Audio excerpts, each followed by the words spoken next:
today to explore Matalom's historical background. So what are we waiting for? Tara na! Tell me how to show you it's a beautiful life. Matalom is the third-class municipality in the province of Leyte, bordered by the town of Bato in the north. According to the local stories, the name Matalom came from a moment of cultural exchange. When Spanish explorers saw the vibrant red briar trees blooming along the coast and asked the local of the world hermosa or beautiful, the people replied to Matahom or Matalom. This response would later become the official name of the town. In the mid-18th century, Matalom's townspeople began building vital institutions, the parish church, a convent, a school, and government buildings. These were completed through collective effort guided by Father Leonardo Celis Diaz and Capitan Calixto Pil, believed to be the town founder and first municipal leader. Matalom's leadership evolved to three major periods: Spanish, American, and post-war Philippine independence.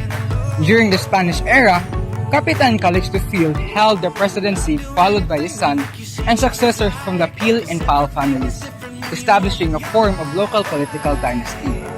Council members at the time were known as Ginhaupan, the acknowledged leaders of their settlements, now barrios or sitios. During the American regime, Jeremias Pal was re-elected as alcalde in 1937. However, his term was interrupted by World War II. Under Japanese occupation, Antonio Olo served as the so-called puppet mayor.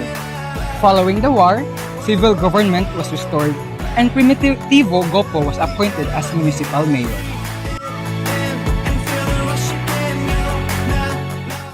From early settlements to modern development, Matalom's story is one of resilience, leadership, and enduring community spirit.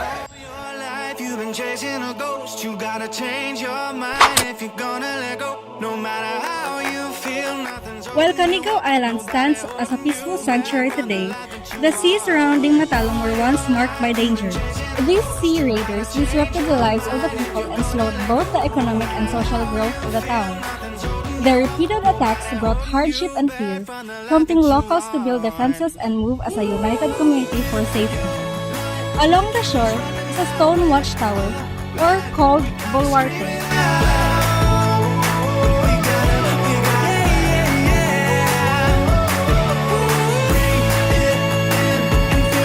The watchtower, or baluarte, was built in 1847, 4 years after the construction of the church. It is to monitor and guard against the pirate attacks from the sea.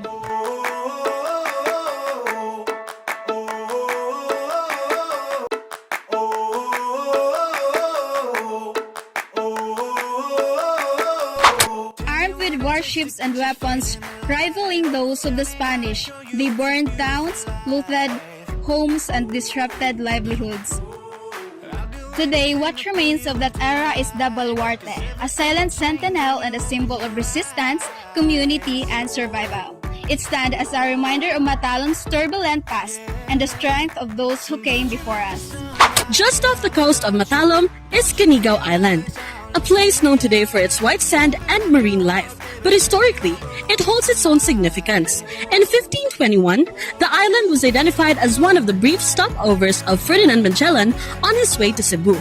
In recognition of this, a quincentennial marker was installed here in 2021 by the National Quincentennial Committee. But have you ever wondered where the name Canigao came from? The island was originally called Comigao, which means to eat, because fishermen often stopped here to have their meals. Over time, the name evolved to Canigao. Today, the Canigao is a protected marine sanctuary. The western and northern sides are under environmental protection, preserving its coral reefs and marine biodiversity. I'd do anything to make you see what it's like. 'Cause everything is different when you open your eyes.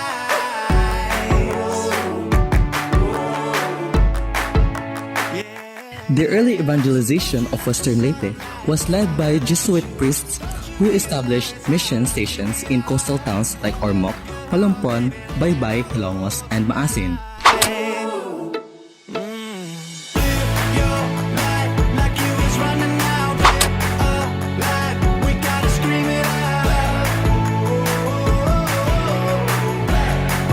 By 1768, the Augustinian priests took over and eventually in 1806, the responsibility was handed to the diocesan clergy. In Matalom, then known as Matahom, meaning beautiful, the diocesan priest built a stone church. You gotta change your mind if you're gonna let go. No matter how you feel, nothing's holding you up. Nobody holding you back from the life that you want.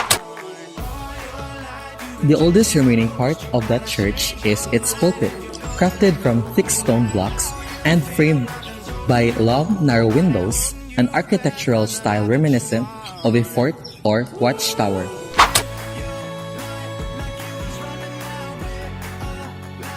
On the eastern side of the church is an inscription, cemented in 1832, a silent witness to the church evolution.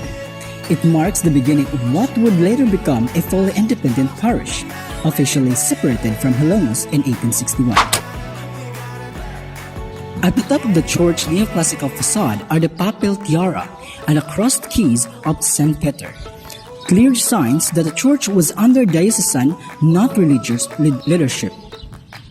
Above the patriarch stand, the image of Saint Joseph with the Holy Child, a tribute to the patron of this parish. Many of the original clay tiles or tisa still lines the edges of the roof, adding the authenticity and charm of 19th century structures. By the 1830s, the parish church of St. Joseph was expanded using the original 1770s structures, which now serve as the sacristy and preaching hall. On the right side of the church stands a tribute to the man behind its foundation, Father Leonardo Celis Diaz. He was not only the first parish priest of Matalom, but also a key figure in construction of the belfry of Hilonos. A carved dedication at the church entrance honors him. Almighty God, Reverend Father Leonardo Celis Diaz, the priest, the owner of Matalom, and appointed fornario of the western coastal towns of Leyte, died on November 18, 1880, at age of 93. What began as a stronghold for faith and defense now stands as a symbol of heritage, resilience, and devotion, a beacon for generations of Matalomnons to come.